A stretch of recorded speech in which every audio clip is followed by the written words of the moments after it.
everyone. Welcome to our special event in honor of Black History Month, Project Leadership Insights from African American Executives. Today, we have the privilege of hearing from esteemed African American executives who will share their valuable insights on project leadership. We are very honored to have such distinguished leaders with us today to provide us with the unique perspectives and experiences. This month serves as a reminder of the resilience, strength, and innovation that African Americans have brought to our society. I am Evelyn Chao, the founder of PM Ready, and I am delighted to welcome you today. So before we dive in, let's cover some basic housekeeping rules. This meeting will be recorded for future reference. And if you have any questions, please just hold them until the discussion session, or you can type them in the chat and we will do our best to address them. Please remember to mute yourself when not talking or not speaking, and feel free to turn on your video if possible, but it's not mandatory. And following the events, we kindly ask you to complete the post-event survey to help us improve future events. And also a friendly reminder that one free PDU is provided for PMI certified members as part of your participation. This virtual event is hosted by PM Ready, a nonprofit 501c3 organization dedicated to providing resources and a platform to empower the next generation of project contributors and leaders. At PM Ready, our mission is to promote project management as a transferable skill and a transformative mindset to youth. And we strive to make project management learning engaging and accessible to every young individual, empowering them to solve real-world problems in their communities while supporting the UN's Sustainable Development Goals. We offer a range of opportunities for youth engagement, including monthly virtual events, a youth mentorship program, and student leadership competitions. We are always on the lookout for PM Ready ambassadors, youth mentees, and youth mentors to join our community and make a positive impact. Now let's introduce our panel moderator, Germaine Essen. She is a dedicated high school student at the Western School of Technology and Environmental Science in Maryland. She is not only passionate about leadership, but also actively works towards becoming a catalyst for positive change in communities. And as an ambassador for PM Ready, Germaine embodies the values of effective leadership, and aims to inspire others, and especially youth, to dream big and excel in leadership roles. Germaine, would you like to say hello? Yes, thank you for that beautiful introduction. And again, my name is Germaine Essen, and as she said, I am a student in Maryland. And yeah, so I really am excited to get to know you, all of you guys, and present this presentation to you on this very special month. So thank you guys for having me. Germaine, would you like to take it away? So welcome once again, everyone. I'm delighted to see a diverse audience joining us. And it is now my pleasure to introduce our distinguished panelists, Dr. Chuck Wallington and Mr. Russel Sandidge. Chuck Wallington, PhD, serves as a Cone Health EVP and Chief Marketing and Communications Officer, where he leads strategic initiatives to enhance Cone Health's visibility and service with over 30 years of experience across sectors. Chuck has spearheaded award-winning campaigns and initiatives like renovating care since joining Cone Health in 2011. He holds a master's degree in communications management from Syracuse University and is pursuing a doctorate in leadership studies at North Carolina A&T University. Mr. Russel Sandidge brings 25 years of experience as a program management and cybersecurity consultant, primarily supporting the Department of Veterans Affairs. He holds a leadership position in professional organization and boasts expertise in program management, data networking, IT service management, and system security. Currently, he contributes to the Veterans Affairs electronic health record. modernization with biomedical cybersecurity engineers. Chuck and Russell, we're thrilled to have you with us today, and we appreciate your willingness to share your journey with us, with our audience. Chuck, could you please tell us a bit more about your role at Home Health and how you utilize project management in your daily activities? Thank you, Germaine, and thank you, Evelyn, and thank you for the invitation to be here with you. So let me share with you all that project management is an essential skill, and I applaud all of you for honing in on that skill and recognizing its importance. I use project management in the work that I do here every day, if not in the literal sense, certainly in understanding the need for project management.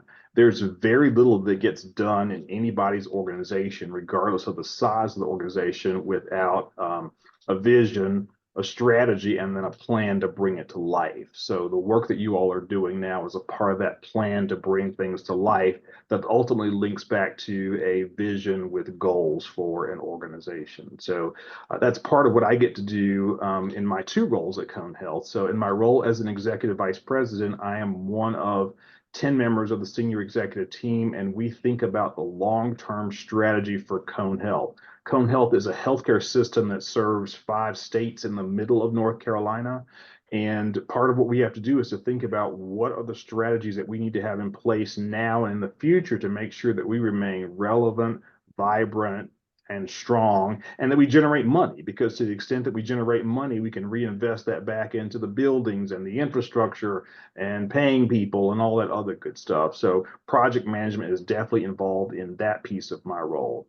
The other piece of my role is as the Chief Marketing and Communications Officer, I lead a team of marketing and communications professionals. Our job is to create a marketing strategy and a communication strategy that supports the business strategy for Cone Health. And again, I tell you, project management is everywhere in that. It's one thing to come up with ideas. It's another altogether to have a plan, a project plan to bring those ideas to life. So that, Germaine, very quickly is kind of what I do at Cone Health, and that's how project management and the skill of project management plays itself out in the work that my team and I do every day. Well, thank you so much, Dr. Chuck. That was a very insightful explanation. I'm glad you were able to share such a beautiful way of what you guys do there. And now moving to Mr. Russell, could you also share with us a glimpse into your role at Varada Consulting and how project management factors into your day-to-day operations? Oh, no, my name is Lynn. Here. Sorry, Mr. Russell, I think you're muted.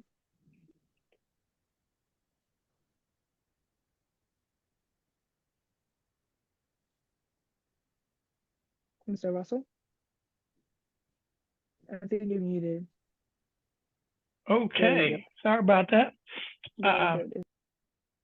Yeah, I support the Veterans Affairs and the Electronic Health Records Modernization Project. And the VA is probably the largest healthcare organization in the United States. It's ironic that both Chuck and I both work with healthcare. And so Chuck mentioned a lot of things, but one of the things that's happening with healthcare these days is ransomware. Hospitals are getting attacked. So we have to make a plan to be able to keep our electronic health records safe. The project that we're working on has gone from a homegrown system that the VA developed to a commercial product and transitioning to that commercial product. So there are lots of steps with healthcare in particular. You can't mess up with healthcare because you'll have dead patients. So you have to make sure that as we transition our applications from the existing system to this new system, that there is zero tolerance for errors. We can't have any errors. So the project plans that we have to do include testing, retesting, and testing again. And the other thing that I said at first was, of course, cybersecurity. We're trying to protect our veterans' data. So I'll just stop there. But that's my main thing with project management is ensuring that our systems are safe and we're able to connect them to our commercial vendor and it work properly. Well, thank you, Mr. Russell, for that insightful explanation of what you guys do.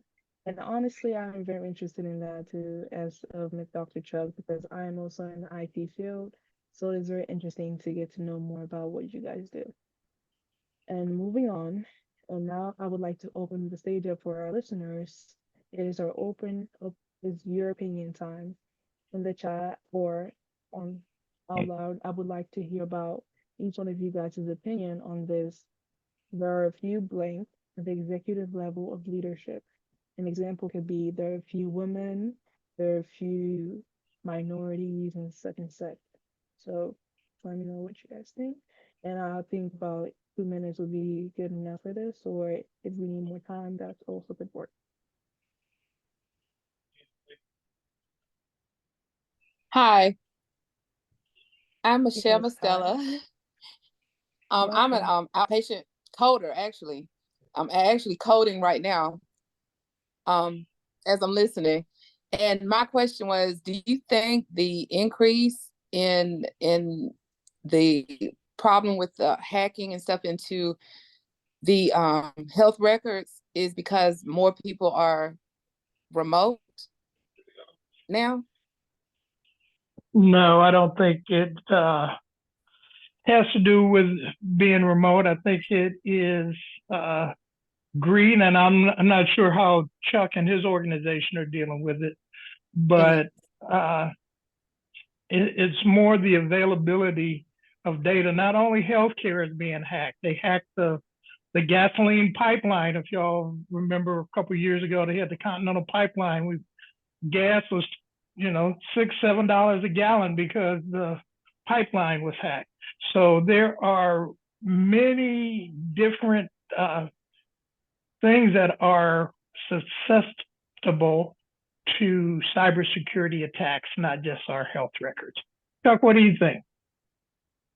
I agree, and I will say that most healthcare systems have done their best to invest in technology and infrastructure to try as best we can to keep folks from hacking our systems. So, we have firewalls that are a challenge to penetrate, and multiple passwords that are required before you get into the personally identifiable information. Everybody who works for this organization doesn't have access to patient information as it should be. Only those who need to have access to the information to care for patients have access to it, or those who need to process it for other things. And in spite of that, as Russell said, there's still organizations like healthcare are susceptible to being hacked. So we try as an industry, we certainly try. And I know here at Cone Health, we try really, really hard. And, who knows when it might happen for us as well. Yeah.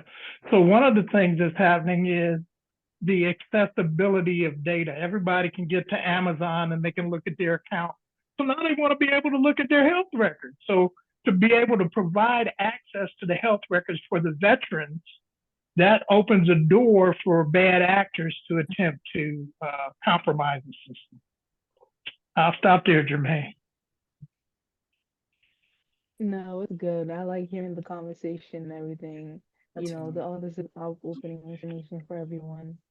But again, with our opinion time, I was wondering if any of our speakers, if you have any opinions on this specific one. There are a few blanks at the architectural levels of leadership. So I would say there are a few minorities at the executive levels of leadership, because a lot of the time when you go to businesses and stuff like that, it's not a lot of minorities in leadership. And, it makes me question, like, why is it specifically that way?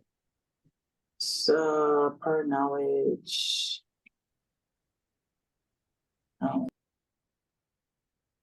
So I'm going to flip the script on you a little bit. when you ask that question, I'll say there are few rules in leadership, because there's so many different ways that leaders lead. There are autocratic leaders. We had a president that was very autocratic. We got democratic leaders. We have all sorts of leadership. So when you're talking about leadership, there's many different ways to do it. So you have to be aware that just because it's the way I do it, it's not the only way. So I'll build on what Russell said, and I will also narrow it. So as you said when you were introducing me, so I have written a book on the experiences of Black men on their journeys to the C-suite. And what prompted it is the answer to your question, which is there are relatively few Black people in general, but particularly Black men in executive leadership roles in U.S. corporations. The sad reality is if you trace back the history of corporations in the United States, they were founded by white men with rules and structures in place for the success of white men. And it worked. For all those years that, white men ran the companies that they created and they only employed men, it worked. Where their system began to get challenged is when they invited women into the workplace and when they invited, Black men as well as Black women and other minorities to join the workplace. That's when that structure that was established for the success of white men began to be challenged. And so if you fast forward over time, again, data would suggest the fact that, white men clearly are in control of corporations in the United States. They're first, followed by white women, followed by Black women, followed by Black men. Black men are just barely at 3% of all of those who are employed in the higher levels, the executive levels of businesses. We're typically the first ones who are fired. We're the last ones to be promoted. When we find ourselves in executive leadership roles or on the path to executive leadership roles, there aren't people who look like us oftentimes. And so we lack having mentors. We lack having coaches, sponsors, allies, all those people who can pull for us and rally for us. We don't really have them like our white counterparts do in the businesses in the US. And so it makes it difficult. It's not impossible to be successful. It can be more of a challenge. And so the data would suggest that there are few. Yes, there are rules is another conversation, and there are also very few people of color, but particularly Black men at the executive levels. Thank you, Dr. Chuck, for that insight. And if anybody else has any answers to that, feel free to put it in the chat. We are running time, so I would like to move on. And while you're moving on, just to kind of enhance what Russell said as well, so to the whole notion of rules, again, part of what my research uncovered was the fact that there are different sets of rules. So be really clear that the rules for people of color can be different for people who are not of color, right? There are higher expectations for us. We're expected to do more.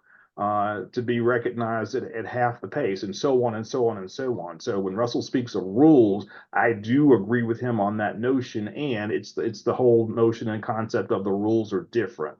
It's not the same rule for you and me as it might be for somebody else. Yeah, very understandable. And I think in society we see a lot of that happening.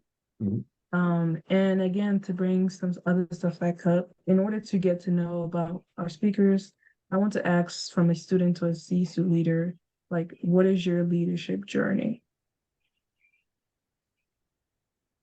Russell, you want to get us started? Okay, well, the first thing has to be technical capability. For me, I have to know what the technologies are. I manage cybersecurity engineers.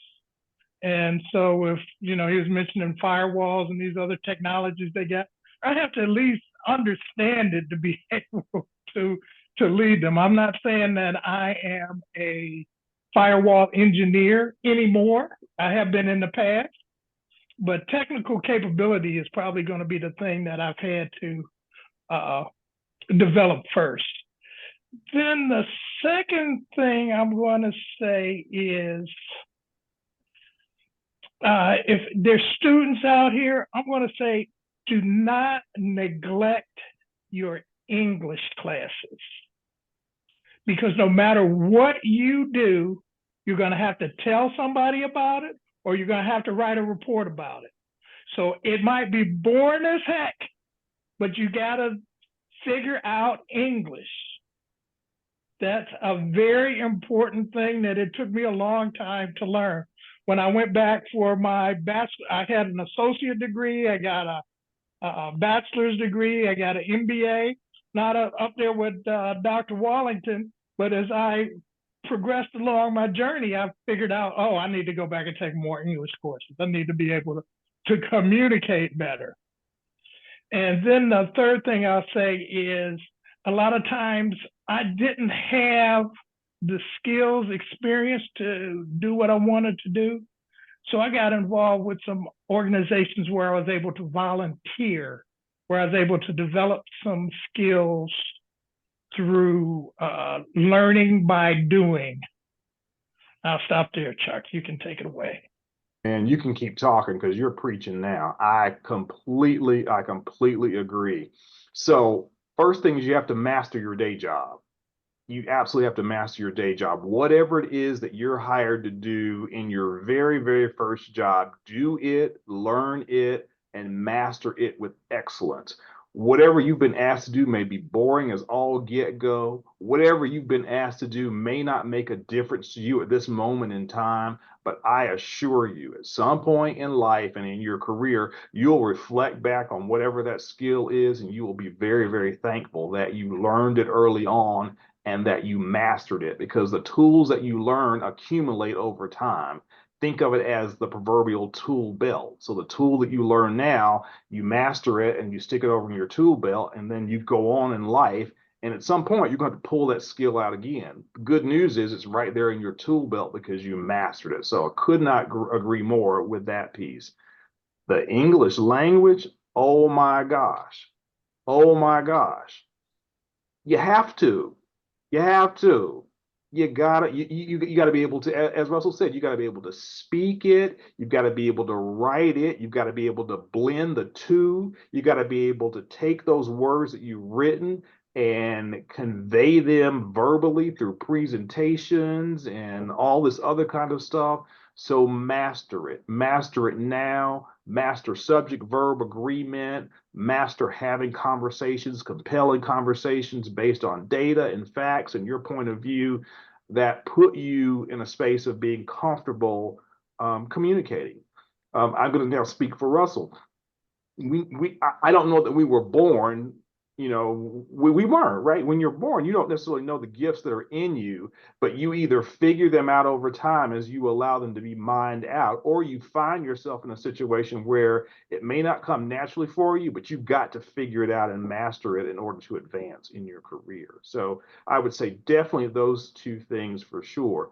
The other thing that I will add regarding my leadership journey is I didn't have it all figured out at the beginning. I didn't wake up one day and say, I want to be a senior executive. My goal growing up was I wanted to be a newspaper reporter. When I was in the third grade, I knew I wanted to be a newspaper reporter. And so I set my sights on being a newspaper reporter. And so when I was deciding where I was going to go for undergraduate school, I picked a college that had a school of journalism because I wanted to major in journalism. And so the good Lord allowed me to major in journalism. My first two jobs out of school were at major daily newspapers, one in Detroit, one in Dallas. Those skills as a newspaper reporter, speaking of mastering your trade and your task, those skills as a reporter I use every day. The ability to ask the right questions, the ability to take what I've learned as I've asked the right questions from other people and to frame it into a story or an email or whatever it is. Those are skills that I learned years and years and years and years ago that I still use every day. So I set out to be a newspaper reporter. And I then had an opportunity to take those skills as a reporter and then start doing corporate communications and corporate marketing work. And I realized that in order to be successful as a communicator or a marketer, I had to have those skills as a reporter. They were very, very important. And I'm thankful they were part of my toolkit. So, yeah, my journey was I wanted to be a reporter. And as the good Lord would have it, over time, those skills as a reporter, that interest in being a reporter, those skills in project management paid off for me as I was allowed to take on more roles with more responsibility. I was allowed to lead small teams of people. I was allowed to take on multiple projects at one time. And then all of that fed into what I've been blessed to do today, which is what I shared with you all earlier. But it was a progression. It was a progression that started with a goal of being a really good newspaper reporter.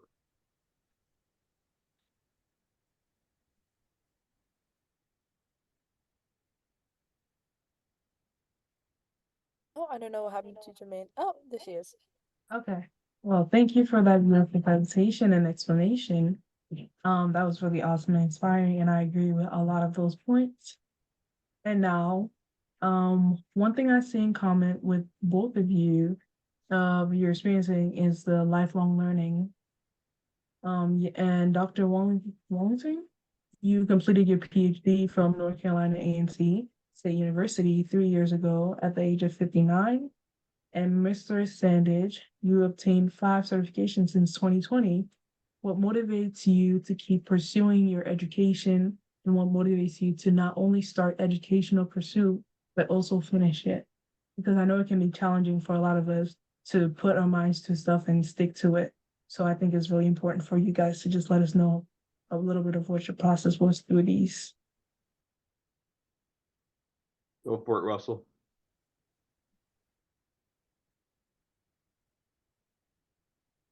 Okay, well, I will say I said at the beginning that technical capabilities were something that you had to master, and Chuck confirmed that.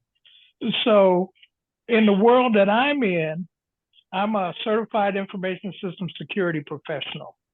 But you know what? Now we got cloud computing. So now I'm a cloud certified security professional. And then we got governance, risk, and compliance. So I'm certified in that. And then we got this new thing with Agile. They call it DevSecOps, where the development, security, and operations are all melded together. So to be able to keep up with that, I needed to become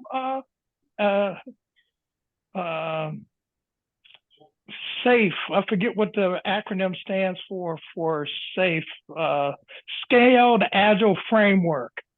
So I'm certified by the Scaled Agile Framework as a DevSecOps practitioner. So my reason for lifelong learning is just to be able to keep up. The stuff that we did yesterday ain't no good tomorrow. Like I said, the bad actors are coming up with new stuff every day. And if we keep using the security that we had yesterday, tomorrow, we'll get got. I'll just say it like that. So Chuck? Again, I'll build on what you said, Russell. So where to start with mine? So I've been out of undergraduate school for years, and I was about to celebrate a milestone birthday, my 50th, in fact, and I'd almost put aside the idea of pursuing a master's degree. By the time I was 50, I was I here? I think I was here at Cone Health I was here at Cone Health and doing really well career-wise, and to the naked eye, there was no reason for me to return to school to get an advanced degree other than the fact that I wanted to do it. I always wanted to do it. So shortly after I turned 50, when you have these milestone birthdays, and you all are young, you don't understand what that's like yet, but keep living. But as you have these milestone birthdays, you stop and you pause and you evaluate, oh, what's on my list of things to do? And am I ever going to do it? And if so, when? Or am I not going to do it? This was one of these conversations I was having with myself and my wife. And I was talking about this, getting this master's degree specifically from Syracuse University at the Newhouse School. And so my wife said to me one day as I was talking about it, she says, either you're going to do it or stop talking about it. I support you either way, but either do it or stop talking about it. Okay, well, I married a really smart woman, and I was like, you know what? She's right. Let me either do it or stop talking about it. And so I applied, I was admitted to the program, and I never looked back. And I had an amazing 3 years working on my master's degree. Well, about 2.5 years into it, it was during Christmas break. I was going to the gym one Saturday. I'm on the treadmill. I get this vision of me in an academic regalia, kind of like what's on the slide that was used to introduce me. And I was like, well, Lord, what's that about? And so what I realized was that I was supposed to go back and pursue the PhD, not so much for myself, but for the example I would set for folks like you all, that it's never too late. If you make up in your mind that you want to do something and you believe the good Lord is leading you to do it, then do it. Then do it. And so I did. And so as I was wrapping up my master's program, I was enrolling in this PhD program at North Carolina A&T in leadership studies. I graduated in May of 2017. I started this program in August of 2017. I defended my dissertation and graduated in December of 2021. So you're right, I was 59. I graduated a few days before turning 60. I'm 62 years old, and I've got a master's degree and a PhD. I don't regret any of it. So the reason I keep doing it is because, as Russell said, there's so much to learn. The world is changing so quickly that what I learned as an undergraduate long before y'all were born, much of it's still relevant, but there are nuances in it that's just changed the way we think about communications over the years. The same thing will apply with you all. So if you remember nothing else that Russell and I are saying, yes, stay current, stay relevant, get your degrees, get your certification, make sure that you're on top of your game, not just from the tactical perspective, but also from the credentials perspective. You don't ever want someone to look at you and say, you could have had this job if you had that certification. You could have had this job if you had that degree. What you want to be able to say is, I've got everything you've asked me for on paper, and I've got the experience. Let's talk about the value I'm going to add when I join your team. That's the conversation you all want to have. Thank you, Dr. Chuck. That was very beautiful again and insightful. And I definitely do agree with your ideas of, have an example for the younger generation to look upon on. And I do look upon you guys' example, and I do wish to follow it. So yes, thank you. And Dr. Wallington, in your book, A Seat in the CISO Table, you interviewed 30 African American male executives from 12 different industries who live in 18 different states and districts of Columbia, and who were the average of 54 years old. I would like to ask some of these questions to our audience. No matter who you are and how old you are, what has the leadership journey been like? What would you like to have more or less of in your leadership journey? And you guys would like to either say it out loud or type in the chat, that would be awesome. Someone else typed into the chat about mentors and role models, and again, that was overwhelmingly a theme in my research. About half of the men that I interviewed had mentors along the way, and they talked about the value of having a mentor. The other half didn't have a mentor, and they succeeded in spite of not having a mentor. So the notion there is you don't have to have a mentor to be successful, but it surely will make your journey a little bit easier. But what you do have to have is you got to have allies and sponsors and coaches. And again, Russell can attest to this. When you're not in the room, you need people who are lobbying on your behalf. You need people who are going to speak positively about you. You need people who are going to say, hey, Germaine's doing a great job, and here's why she should get the next role. That's what the allies and the sponsors do. The coaches work with you kind of behind the scenes, much like a mentor does, to help you understand the things that you can work on to be better. And the mentors are folks who are just invested in you for the long haul. They don't necessarily have to be someone who's in your profession, but it's got to be someone who has shared your experiences or has enough wisdom to be able to say, hey, Chuck, think about doing this, or look at this opportunity a little bit differently, or I had an experience like this. Here's what happened with me. Learn from it as best you can. That's the value of a mentor. And again, I encourage you all, and you gain mentors through the relationships that you build. So you never know that the interactions that you're making today and the relationships you're making today, that may result in a mentor that comes along at some point later in your life. So be aware of that as you're out. It's not like you can go buy a mentor for $5.99. It requires some time and some investment of skills on your part. Okay, thank you for that. And I see that Michelle has her hand, so we'll take her. And then since we're running short on time, we'll just try and move on. So Michelle, you have the floor.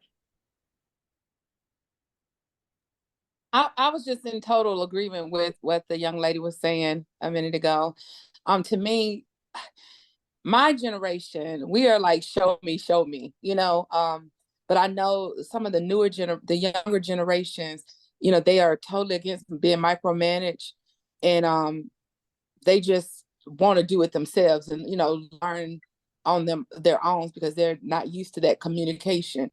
But our generation, we're just used to that communication and that feedback, whether it's negative or positive, to help us to progress in whatever that we're trying to do. I'm very visual, so I love for people to show me, you know, what I did wrong, or you know what I did correctly, so I can know how to proceed the next time. Thank you for that. And now we should probably move on to our next slide so we can try and cover everything. This is just showing that some data from the U.S. Bureau of Labor Statistics. And now I would like to direct two questions to our distinguished speakers. So what are your observations regarding minority representation in leadership roles within your industry? Are there any specific data points or insights you can provide us with? And acknowledging the issue of racial and ethnic under representations, like Dr. Chuck, and you were saying about that. What in your opinion are the underlying factors? So, you know, much of this I spoke to earlier. So if you look at chief executives and just read across, and if you look at the Black or African American column, so the number there is 5.2% of the total, right? So Black men and Black women make up 5.2% of the total number of chief executives. And if you break that 5.2% down, you're going to find that you have a higher percentage of women than men. But again, you're talking about 5.2%. It's still against a really small base to begin with. The message there is that we're woefully underrepresented as people of color in these higher level roles. That's what that data would suggest. And again, if you break it down, just looking straight down that column, you know, in the area of whatever this is, you know, well, various entry level roles, right? Public relations and fundraising managers are, again, 12.2% of the total folks are, you know, Black and white. The question becomes, of that percentage, how many are men, how many are women? I would suggest the data would suggest that there are probably more women than there are men. So the message there for the brothers on the call is there's an opportunity for us, right? Let's cheer on women as they are pursuing and achieving their dreams and goals. And, you know, as men, what are we going to do, particularly as men of color? And again, I talked about this earlier. The reason for all this is it just goes back, you know, years and years and years. Businesses were created by white men for the success of white men. They were not necessarily created, unless they were created in later days, for the success of people of color. One other factoid I will throw out, if you look at the number of chief executive officers of Fortune 500 companies, those are your largest companies. When I looked this up and verified it about a month ago, I think we were at 7 or 8 out of the total number. So if there are 500 of the largest publicly traded companies in the United States, 500 of them, only 8 are led by African Americans. And of that 8, I don't remember the breakdown of women versus men. It's maybe it's 4 and 4 or 6 and, you know, some change or whatever. But the point is, we're not largely represented. Russell, what have I left out there, my friend? No, I think you said it at the beginning. The rules are set up. You know, I've heard the term, maybe the younger folks might have heard about the good old boys. So, you know, it's the good old boy network. You know, I get my friend, I get my cousin, I get my son, I get, you know, Joe's friend. And so that's how a lot of things have developed over time. So like you just said at the beginning, the rules just are not set up for us. The rules are set up for another group. And in the Okay. chat, you know, there's a comment about they get them regardless of whether they're qualified. Well, again, yeah, Yeah. folks oftentimes hire people because they're comfortable with them, not so much because they are qualified. And because of the double rules or the dual set of rules, we have to not only be qualified, we got to be qualified and then some. So that's the dual set of the rules that we have to figure out and learn to play by. Is it fair? Absolutely not. And it is what it is. We got to figure out how to work through it. I think I heard you say the formula a little while ago that a lot of times as African Americans, we have to do twice the work to get half the pay. So that's one of those formulas that a lot of people might not be aware of. But me and Dr. Wallington have probably experienced it. What first saying, they ain't shooting as far as it was. Thinking I might have opened it up more. So it left it like it was.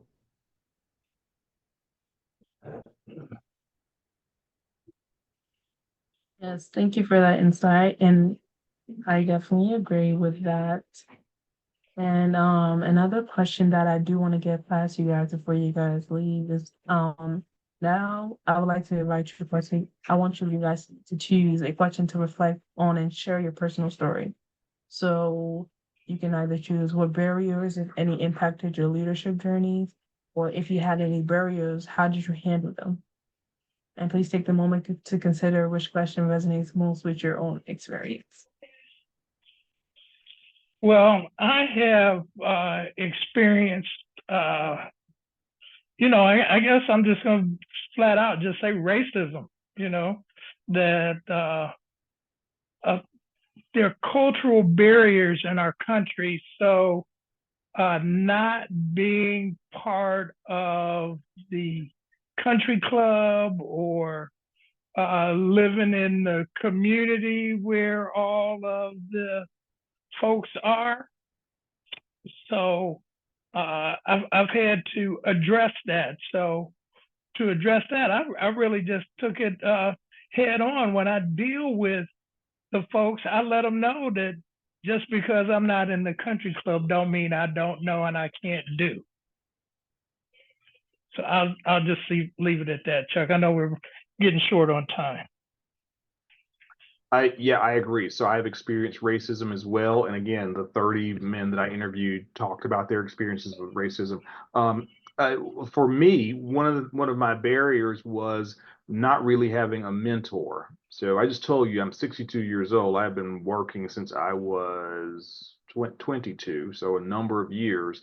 And along that way, on that journey, I remember having one mentor along the way, and that was probably in my late 20s through my late 30s. Sadly, he passed away at a young age of a massive heart attack, and so I never had a mentor after that. And so even now, you know, I would love to have someone that I could go to in a safe space and say, "Hey, mentor, here's what I'm thinking about." Or, "Hey, mentor, here's an opportunity that's come my way. Can I just talk out loud with you about the pros and cons of this?" I have learned over time to compensate for not really having a mentor in a couple ways. And again, folks in the book talk about this as well. So through my faith, my friends, my family, and my fraternity, there are outlets there where I can at least go into a safe space. I may not necessarily share the whole story, but I can share enough to just kind of have my thoughts heard.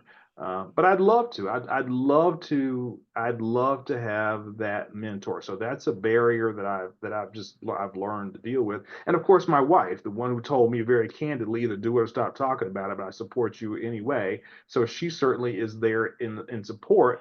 But my wife has emotional ties to me. So I need someone as a mentor who is not going to have those emotional ties to me that way, but can really care about me and tell me what I need to hear, including things that I don't want to hear, but I do need to hear. So that would be my major barrier that I would share there.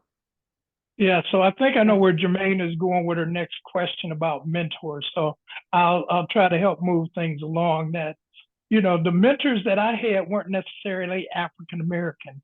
I moved to Northern Virginia to do government contracting. I had a senior vice president that he had a way of making lemonade out of lemons. You know, we'd mess up bad, and he'd go into the customer, and the customer would say, well, we're going to write you another check because we need your help. We see how important you are. Without you, we would have messed it up even worse.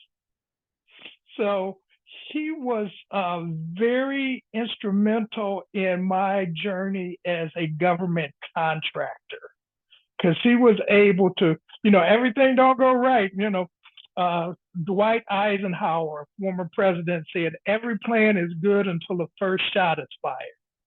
You know, when the war gets started, you throw out all the plans and you do whatever you can to survive. So this guy, Chuck Owlett, that I worked with, like I said, he was always able to, no matter how bad the team had messed up, he was able to turn it into a positive. So that's one thing that I've learned to try to do is, there's so many places where the culture is that if you make a mistake, you're getting fired. With me, with my team, I try to say, make as many mistakes as you can because we're going to learn from it and we're going to get better from our mistakes. You're not going to make the same mistake again. We ain't going to fire you. We know you ain't going to do it again. So that's with my mentor, my little story about my mentor. But the thing about mentors is you have to establish trust. You know, so me working with Chuck, I was able to see how he did that. And I was able to, over time, get closer to him and be able to talk to him about what I was doing, how I was going to do it. And he would, he guided me. He gave me a lot of very sound advice. And I'll let you take it from there, Germaine. Yes, thank you for that. And again, I like that about mentorship, and my condolences to you, Chuck. We are greatly grieved. Another thing we would like to jump to before we release you all is I wanted to ask to our speakers, what do you think is the significance of us celebrating Black History Month, which is this month? And your insights are very valuable, and we'd love to hear your thoughts on this matter. Okay, so the first thing I'm going to say is, does everybody know what history is? So if you don't know, history is his story. So history is generally written from the perspective of the conqueror, the victor in a situation. So what has happened to so many cultures, we have not only African Americans, they're Native Americans that had a culture that has been squashed. I was in Maui at the beginning of the month, and the Hawaiians were telling me about how their culture had been squashed. So whenever I hear about Pacific Heritage Month in the future, I'll remember that. When I hear about Native American, celebrating Native Americans, I'll do that. And African Americans are the same way. There's so many accomplishments that we've had that have been squashed, put under the rug, discarded, thrown away, erased, however you want to say it. So Black History Month is a way to try to remember those things and bring them out into the open, even though the the, the leaders of our country might have told the story one way. They just left out all the details. I'll be quiet, Chuck. No, again, you're preaching a good story. So I agree with everything that Russell has said, and here's what I would add to that. It's a shame that as a nation we only celebrate the history of our people in February. So my challenge to you all is to figure out how you incorporate history and historical facts every time you all gather, because that's where the story, the true facts in the story, get told and get shared over and over. So don't just relegate this rich learning and this conversation we're having today to your meetings in the month of February. I would argue to you that it's worth 5 minutes every time you get together to share something about people that you didn't know, right? So that would be that's my perspective on Black History Month and the significance, and then my challenge to you all. Do not relegate it simply to the 28 or 29 days of the shortest month of the year. Incorporate it sincerely in the work that you all do every time you get together.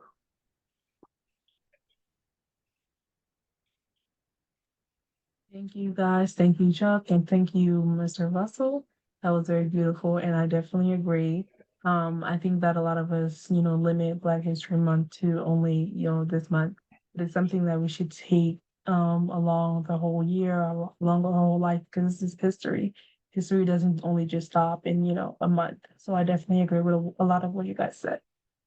So thank you all for your engagement and participation so far. And now we'll transition into a little bit of Q&A. And, because I know maybe some people might have a little bit of questions. So please feel free to ask any questions you may have, whether it's seeking clarification on the topic discussed today or developing deeper into a specific area of interest. Your questions are very valuable. So please feel free. You guys all have the floor. I just wanted to say thank you for coming here and providing your insight. It's very valuable. And I feel like it was very inspirational to hear that you went and got more study, even like at your age. And I think that's really cool. So thank you. Thank you. Appreciate that. One of the things I thought Germaine was going to ask us about was advice that we had for our participants tonight. First, you already heard me talk about English. Do not ignore English. You got to be able to communicate. One way to communicate that I found very effective was Toastmasters. If you guys never heard of Toastmasters, look it up. It's a learning by doing experience for communicating. You give speeches, you give evaluations, you give those elevator speeches that you have to give. Chuck knows about that. When you're in the elevator, you only got 2 minutes to tell them what you're doing. So those are two pieces of advice. The third piece I said before is to volunteer. Get involved with some program where you're able to practice leadership and communications. Thank you, Germaine. Yes, thank you for adding on to that. That was also another part which I did miss. So thank you for including that. I'm very grateful. And yes, I do agree. I'm very interested in both of you guys' careers. Mr. Russell, I do wish to follow in your footsteps. So yeah, thank you guys very much. That was such an insightful talk. So I would like to thank everyone for joining, and Dr. Chuck Wallington and Mr. Russell Sandidge for joining us today. We would also like to close with introducing our upcoming events. We have a Woman in Leadership talk to celebrate Women's History Month, hosted by E. Spellman, and that will be on March 7th. We also have a Leadership in Poetry to celebrate National Poetry Day.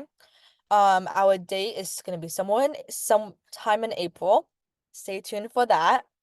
And to register, visit pmready.org/events. And just a reminder that there is going to be one free PDU for all PMI certified members due to participation. So thank you for joining us. Feel free to complete a survey and subscribe to our YouTube channel, join our LinkedIn group, and yeah, thank you guys so much. Have a nice day.